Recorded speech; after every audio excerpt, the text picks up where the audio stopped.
welcome to the next class. We will discuss fatty acids today. So in the previous class I have given a basic idea about fatty acids. If you see the general structure of lipid, then it is made up of one molecule of glycerol and three molecules of fatty acids.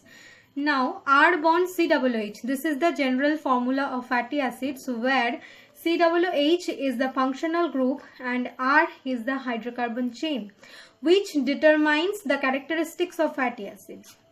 Now this functional group is polar in nature and the hydrocarbon chain is non-polar in nature. So fatty acids should be in combination of both, means amphipathic in nature, but it is not. Why? Because the quantity of non-polar portion in this fatty acid is very much larger than the polar portion. Okay. Next, classification of fatty acids. So based on three properties it is mainly classified, that is according to the number of carbon atom present. It is classified as odd chain fatty acids and even chain fatty acids. Well, all biologically important fatty acids contain even number of carbon atoms.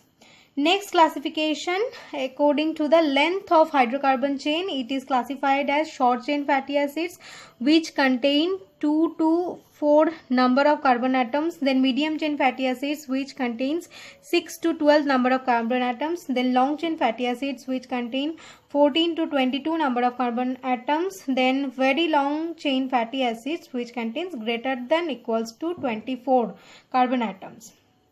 Next, you all know this classification that if double bond is present in the fatty acid, so it is called unsaturated fatty acids, and if double bond is absent, then it is called saturated fatty acids. Then unsaturated fatty acid is again classified as MUFA and PUFA, that is according to the number of double bond present in it. If it is one double bond present, then it is called monounsaturated fatty acids. If more than one double bond is present, then it is called polyunsaturated fatty acids. Now we all know that unsaturated fatty acids is healthier than saturated fatty acids, because saturated fatty acids has rigid structure, high melting point, and the pathway of absorption into the bloodstream is more complicated. But the point is, we should actually consume saturated fat with short and medium chain hydrocarbon, means we should consume the short chain saturated fatty acids and medium chain saturated fatty acids, as they are directly absorbed from the intestine to our bloodstream, and through portal circulation it is transported to the liver.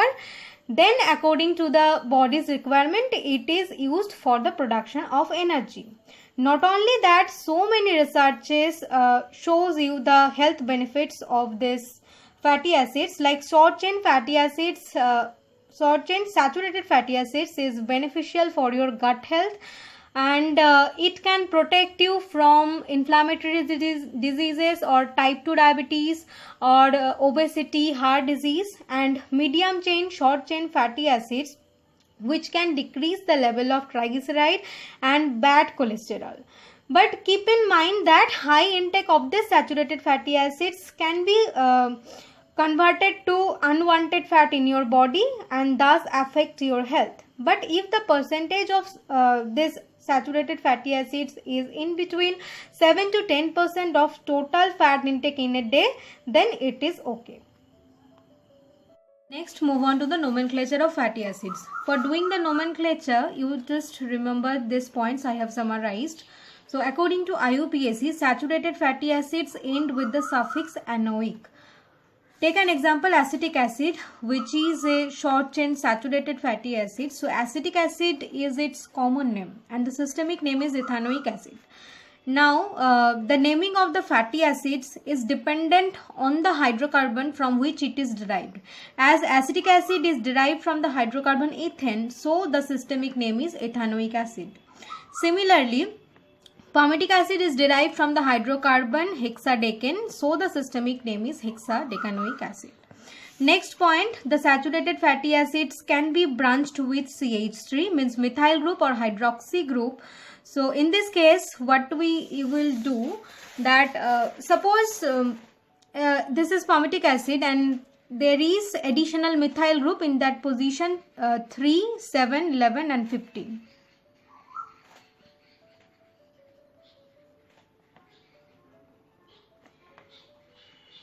in this case, before writing this systemic name, you need to add just the position of this additional group and the number of this additional group. As there is 4 methyl groups, so we will address it as tetramethyl. So I have written here the 3, 7, 11, 15 tetramethyl hexadecanoic acid. Okay. Next, unsaturated fatty acid, it ends with the suffix enoic acid. For example, oleic acid. The systemic name is octadecanoic acid. The next point is it can be branched with hydroxy group. In this case, you apply the same rule as the saturated fatty acids. Next, unsaturated fatty acids exhibits geometrical isomerism, that is cis and trans. Again, take the example of oleic acid, because oleic acid has 2 isomers, that cis octadecanoic acid and trans octadecanoic acid, where cis octadecanoic acid is known as oleic acid and trans octadecanoic acid is known as elydic acid. So what is the difference between these structures? The hydrogen attached to this double bond, if 2 hydrogens are in the same side of this double bond, then it is known as cis. And if the hydrogen is opposite side of the double bond, then it is known as trans. Okay.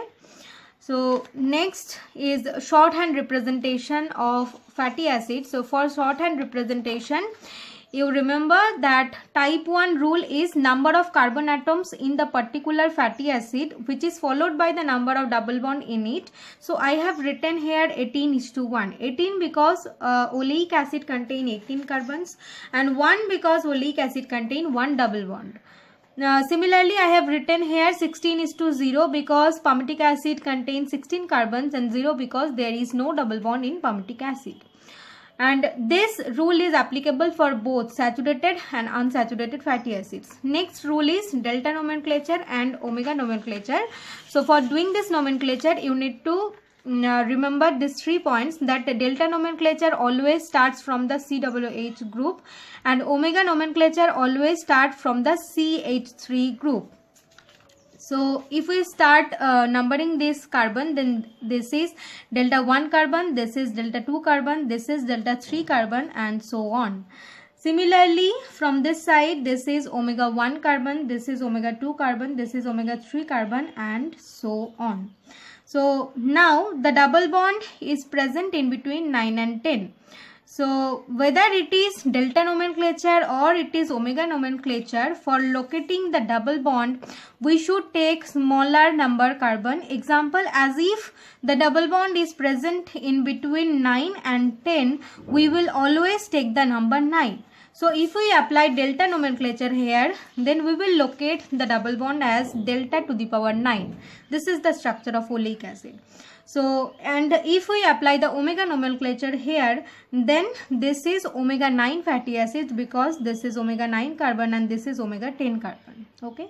So we are done with the classification, nomenclature and shorthand representation of fatty acids.